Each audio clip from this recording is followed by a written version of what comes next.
He downsized his life. He spent time as an acting teacher.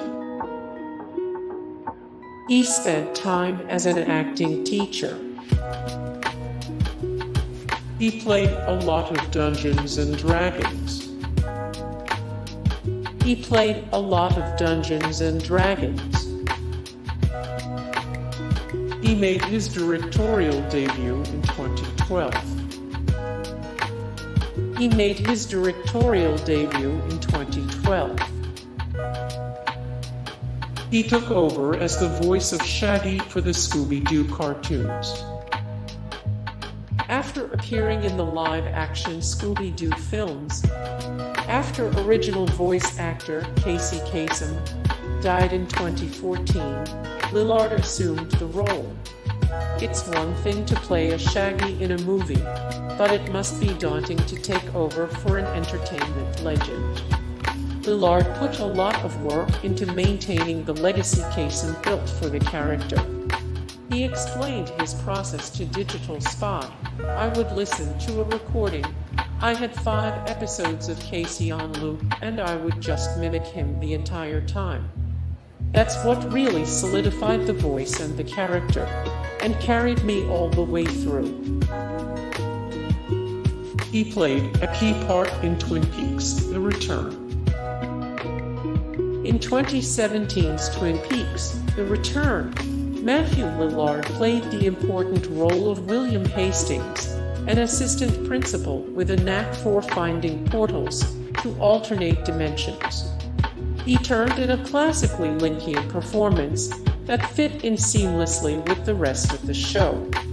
Laura Bradley at Vanity Fair praised Lillard as intentionally corny and terrifyingly two-faced, before calling him a comic, nostalgic highlight of the show. Lillard described his time on Twin Peaks as liberating, saying when working with someone like David Lynch, you don't have to satisfy anything other than what's on that page. He didn't think he'd get hired for The Descendants. If you caught 2011's The Descendants, starring George Clooney and directed by Alexander Payne, you may have been surprised seeing Matthew Lillard as the man who had an affair with Clooney's wife. Lillard was shocked, too. The actor considered himself a long shot for the role, especially compared to the other leading men types in the running. So, Lillard left his kids the car while he popped in for the audition. As he told the Watch podcast, I walked in and I said to Alexander Payne, I'm never gonna get this job. He's like, why do you say that? I'm like, look at me. I'm never gonna be the guy that gets George Clooney's wife.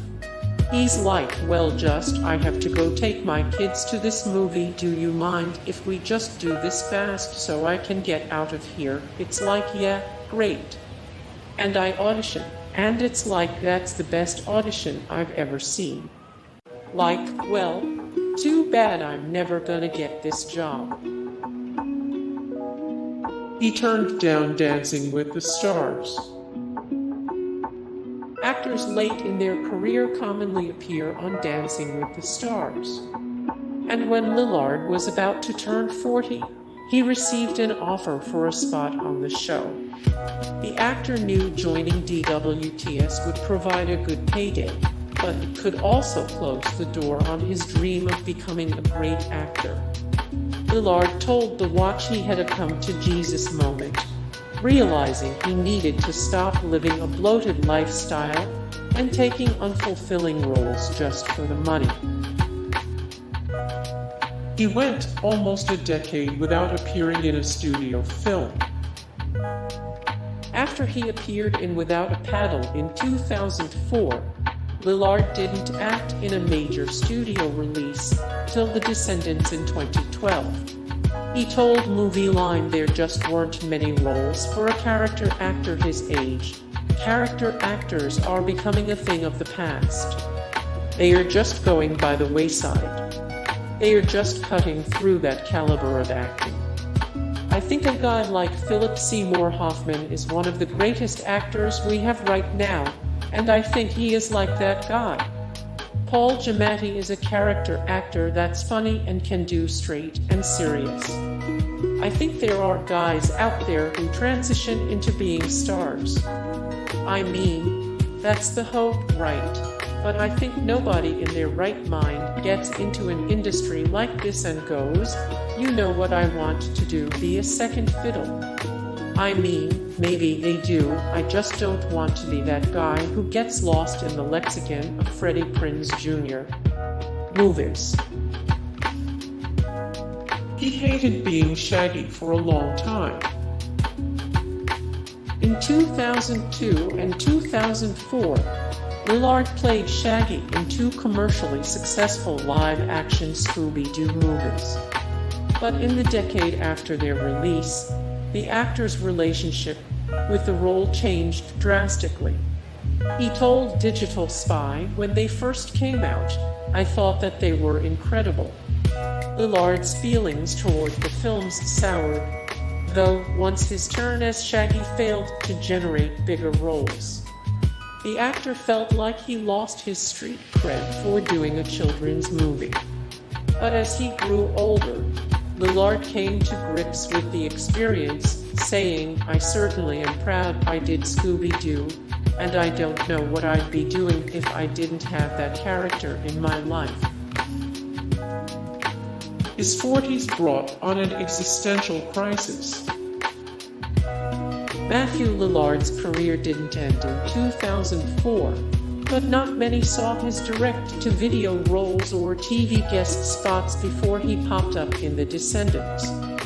Lillard says this lull in his career sent him into a bit of an existential crisis, where he wondered whether he made the right decision with his life.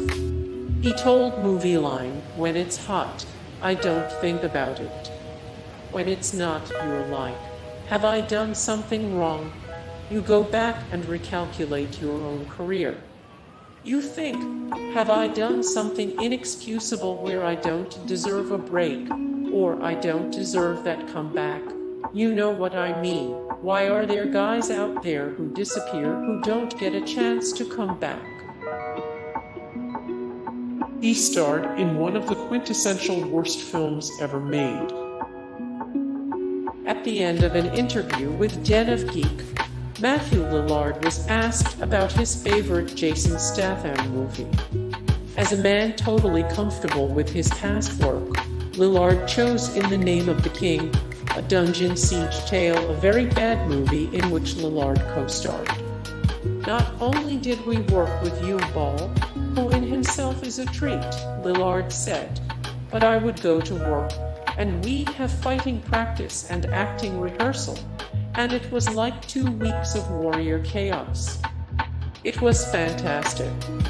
He also referred to the film as one of the quintessential worst films ever made. Hey guys, thank you so much for the support and likes and comments down below, and also thank you so much for watching, and I look forward to see you in the next video. Then take care, bye.